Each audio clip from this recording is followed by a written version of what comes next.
امام حسین علیہ السلام نے بچپن سے ایک شیر پال رکھا تھا جس کا نام ابو الحارث تھا۔ ناظرین، عربی میں حارث شیر کو کہا جاتا ہے۔ یہ شیر امام حسین علیہ السلام کو کیسے ملا، آج کی اس ویڈیو میں مکمل تفصیل سے اس کا ذکر کریں گے۔ ناظرین، ایک دفعہ مولا علی علیہ السلام خطبہ دے رہے تھے کہ اسی دوران کچھ لوگ دوڑتے ہوئے مولا علی علیہ السلام کے پاس آئے۔ امام علی علیہ السلام نے پوچھا تو انہوں نے کہا کہ مولا، ایک شیر آپ کی طرف آ رہا ہے۔ مولا علی علیہ السلام نے فرمایا کہ بیٹھ جاؤ، یہ شیر کسی کو کچھ نہیں کہے گا۔ ناظرین، یہ بات ابھی ختم نہیں ہوئی تھی کہ ایک بہت بڑے شیر نے امام علی علیہ السلام کے قدموں میں سر رکھ کر سلامی دی۔ ناظرین، اس کے بعد اس شیر نے ایک چند دن کا اپنا بچہ مولا علی علیہ السلام کی خدمت میں پیش کیا۔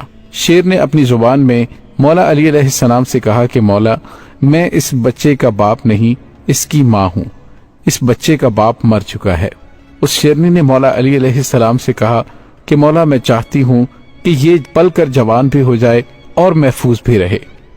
ناظرین، مولا علی علیہ السلام نے فرمایا کہ مطمئن ہو کر چلی جاؤ، یہ مجھ علی کا وعدہ ہے کہ اسے یتیمی کا احساس نہیں ہوگا، میں یہ بچہ اسے دوں گا جو یتیموں کی پرورش کر سکتا ہو۔ اس شیرنی نے کہا کہ مولا، وہ کون ہے جو حیوانوں کو بھی یتیمی کا احساس نہیں ہونے دیتا؟ مولا علی علیہ السلام نے فرمایا کہ میرا ایک بیٹا ہے جس کا نام حسین ہے، یتیموں کی اس سے زیادہ پرورش کرنا کوئی نہیں جانتا۔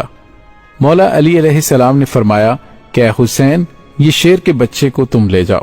امام حسین علیہ السلام نے اس چند دن کے بچے کو اٹھایا، اس کے سر پر شفقت سے ہاتھ پھیرا اور فرمایا کہ آج سے اس کا نام ابو الحارث ہے۔ ابو الحارث کی بچپن سے ہی امام حسین علیہ السلام سے دوستی ہو گئی۔ وہ ہر جگہ پر امام حسین علیہ السلام کے ساتھ رہتا تھا۔ اس شیر کو امام حسین علیہ السلام سے انتہائی محبت اور عقیدت تھی۔ ناظرین، جب یہ شیر بڑا ہو گیا تو کچھ لوگ مولا علی علیہ السلام کے پاس آئے اور کہنے لگے، یا علی، اب یہ شیر بڑا ہو گیا ہے، ہمیں اس سے خوف آتا ہے کہ کہیں یہ ہمیں نقصان نہ پہنچا دے۔ مولا علی علیہ السلام گھر تشریف لائے اور امام حسین علیہ السلام سے کہنے لگے، بیٹا میں نہیں کہہ رہا، لیکن عرب کے لوگ کہہ رہے ہیں کہ ابو الحارث جوان ہو چکا ہے، اب اس سے ہمیں خطرہ ہے، بیٹا ابو الحارث کو آزاد کر دو۔ ناظرین، یہ سننا تھا کہ امام حسین علیہ السلام کی آنکھوں میں آنسو آ گئے۔ مولا علی علیہ السلام کو دیکھ کر مسکرائے اور اپنے بابا کی گردن میں پیار سے باہیں ڈال کر مسکرا کر کہا، جی بابا جان، جیسے آپ کا حکم ہے۔ لیکن اس کے ساتھ ہی امام حسین علیہ السلام کے اتنے بڑے بڑے آنسو رخساروں پر آ گئے۔ امام حسین نے فرمایا کہ بابا جان، آج کا دن نکالیں، کل ابو الحارث آپ کو نظر نہیں آئے گا۔ امام نے فرمایا کہ بیٹا حسین، آج کے دن کیا کرو گے؟ امام حسین علیہ السلام روئے اور فرمایا، بابا جان دیکھیں، باہر شام ہو گئی ہے اور یہ وقت کسی کو گھر سے باہر نکالنے کا نہیں۔ مولا علی علیہ السلام نے امام حسین کو سینے سے لگایا۔ جب مولا تہجد کے وقت شیر کو خوراک دینے کے لیے گئے تو ابو الحارث نے کہا کہ مولا، آج اتنی جلدی احسان؟ مولا نے ساری بات ابو الحارث کو بتائی۔ ابو الحارث نے کہا، ٹھیک ہے مولا، میں جاتا ہوں، لیکن ایک شرط ہے کہ ایک دفعہ ملاقات ضرور ہو۔ ناظرین، روایات کے اندر ہے کہ امام حسین علیہ السلام نے فرمایا کہ ایک تاریخ یاد رکھنا، 10 محرم 61 ہجری، میدان کربلا کے ٹیلے کے پاس سے تمہیں ایک آواز آئے گی، بس اس آواز پر چلے آنا، مجھ سے ملاقات ہو جائے گی۔ ابو الحارث نے کہا، مولا، آواز کون دے گا، آپ؟ تو آپ نے فرمایا نہیں۔ ابو الحارث نے کہا، آپ کے بھائی عباس؟ آپ نے فرمایا نہیں۔ تو پھر امام حسین علیہ السلام روئے اور فرمایا، میری 4 سال کی بیٹی سکینہ تمہیں آواز دے گی یا پھر ہماری اماں فضہ تمہیں آواز دیں گی۔ ناظرین، آج بھی کربلا معلیٰ میں وہ مقام موجود ہے جہاں کھڑے ہو کر بی بی فضہ نے ابو الحارث شیر کو آواز دی تھی۔ ناظرین، امام حسین علیہ السلام نے جب ابو الحارث کو آزاد کیا تو انہوں نے فرمایا کہ اے ابو الحارث، تم ملک عراق میں چلے جاؤ، وہاں پر نینوا کا ایک جنگل ہے، اس جنگل کا بادشاہ شیر مر چکا ہے، تم وہاں چلے جاؤ اور وہاں پر جا کر بادشاہی کرو۔ ناظرین، یوں امام حسین علیہ السلام کا حکم مان کر ابو الحارث مدینہ سے چلا گیا۔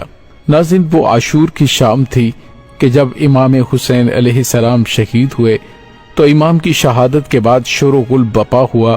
عمر ابن سعد لعین کا حکم تھا کہ امام حسین علیہ السلام کی لاش پر گھوڑے دوڑا دیے جائیں اور لاش مبارک کو پامال کر دیا جائے۔ یہ آواز سن کر اہل حرم میں قیامت برپا ہو گئی۔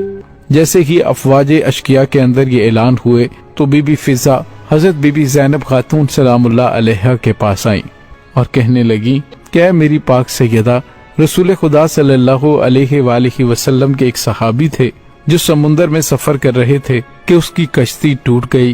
وہ کشتی کے ایک لکڑی کے تختے کا سہارا لے کر ایک جزیرے میں پہنچا۔ اس ویران جزیرے میں اس نے ایک شیر کو دیکھا۔ وہ شخص شیر کو کہنے لگا کہ مجھے اذیت مت دینا، میں رسول خدا صلی اللہ علیہ وآلہ وسلم کا غلام ہوں۔ تو اس شیر نے جیسے ہی اس صحابی کی بات سنی تو وہ اسے مارنے کی بجائے وہ اسے صحیح راستے پر لے گیا۔ بی بی فضا نے فرمایا، اے میری پاک سیدہ، اس علاقے میں بھی ایک شیر رہتا ہے، آپ مجھے اجازت دیجئے میں اس شیر کے پاس جا کر اسے بلاتی ہوں اور ظالموں کے ارادے سے اسے آگاہ کرتی ہوں۔ جناب فضا جنگل کی طرف جانے لگی اور انہوں نے ابو الحارث کہہ کر شیر کو صدا دی۔ جیسے ہی بی بی فضا کی آواز بلند ہونے لگی تو شیر چند ہی ساعتوں میں ان کے پاس پہنچ گیا۔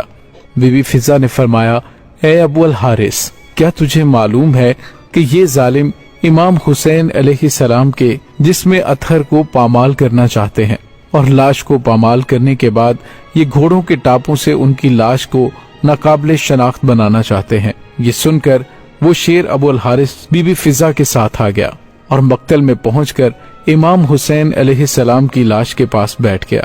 اور ناظرین، مقتل کی کتابوں میں ہے کہ اس شیر ابو الحارث نے خون امام حسین علیہ السلام سے پیشانی رنگین کی اور روتا رہا، یعنی کہ جب کوفی لوگ گھوڑوں پر سوار ہو کر امام حسین علیہ السلام کی لاش کو پامال کرنے آئے تو دیکھا کہ ایک شیر موجود ہے۔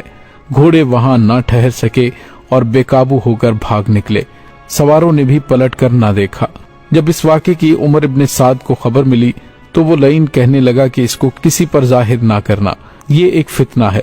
ناظرین، جناب فضا سلام اللہ علیہا نے شیر کے آنے کی خبر جناب زینب پاک سلام اللہ علیہا کو سنائی اور اس طرح لاش اطہر پامال ہونے سے محفوظ رہی۔ ناظرین، کچھ لوگوں نے روایت کی ہے کہ بی بی فضا نے شیر ابو الحارث کو امام حسین علیہ السلام کا لاشا ڈھونڈنے کے لیے بلایا تھا، جو کہ یزیدی فوج نے لاش اقدس پہ گھوڑے دوڑا کر پامال کر دیا تھا، اور وہ گھوڑے اواجہ کے نام سے مشہور تھے، جنہوں نے اپنے ٹاپوں سے نبی کے نواسے امام حسین علیہ السلام کا جسم روند ڈالا تھا۔ ناظرین، اس کا ذکر مقاتل کی کتابوں ریاض القدس میں موجود ہے۔ اس کے علاوہ مولد سبتین کی جلد دوم کے صفحہ نمبر 94 اور 95 پر یہ واقعہ موجود ہے، اور مقتل کی کتاب ریاض القدس میں صفحہ نمبر 325 سے 326 پر یہ واقعہ درج ہے۔ ناظرین، امید ہے آپ کو ہماری آج کی ویڈیو پسند آئی ہوگی۔ کمنٹ سیکشن میں اپنے خیالات کا اظہار ضرور کیجیے گا۔